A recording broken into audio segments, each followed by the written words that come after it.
Good afternoon friends, welcome back to my video. এটা হলো অনেক দিনের ভিডিও, আমার পোস্ট করা হয়নি। এটা হলো আমার শ্বশুর বাড়ি বরহাটে। তো তখন বাড়িটা কমপ্লিট হয়নি, আর ভাবলাম আজ তোমাদের সাথে আমার বাড়িটা শেয়ার করি। আর যারা যারা বরহাটে থাকো তারা তো জানোই, আশা করি, ভাওয়াল বাড়ি বললে সবাই জানে। আর এই দেখো আমার শাশুড়ি মা কি লাগিয়েছে, লাউ গাছ। ভালো লাগে না নিজে কোনো কিছু লাগালে, তখন ভালো লাগে। আর দেখো লাউ হয়েছে, এবার আসাম খেলে খুব খাবো। লাউয়ের ডোকা আমার মেয়েও ভালোবাসে, আমিও ভালোবাসি। সিম গাছ লাগিয়েছে, সরষা গাছ লাগিয়েছে, দেখো কি সুন্দর হয়েছে। নিজে কিছু লাগালে খুব ভালো লাগে। তারপর লাগিয়েছে দেখো কমলা লেবু গাছ, ফুল গাছ।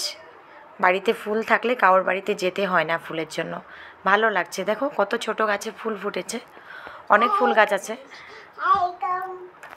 তো সব দেখানো পসিবল না। আর লাগিয়েছে মূলো গাছ, কি সুন্দর হয়েছে দেখো মূলো গাছ। চলো আরেকটা জিনিস দেখাই তোমাদের সাথে, শেয়ার করি আমি। চলো আসো আমার সাথে দেখতে। এটা হলো ঠাকুর রুম। আমার শাশুড়ি মা পুজো দেওয়া হয়ে গেছে, কি সুন্দর করে দেখো পুজো দিয়েছে। আমার শাশুড়ি মাও রামকৃষ্ণ ঠাকুরের দীক্ষিত, আমরাও রামকৃষ্ণ ঠাকুরের দীক্ষিত।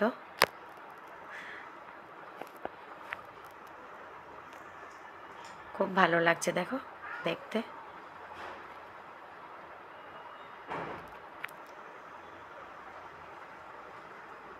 আমার ভিডিওটা কীরকম লাগলো তোমাদের বলবে। সো আজকের জন্য টাটা, বাই বাই।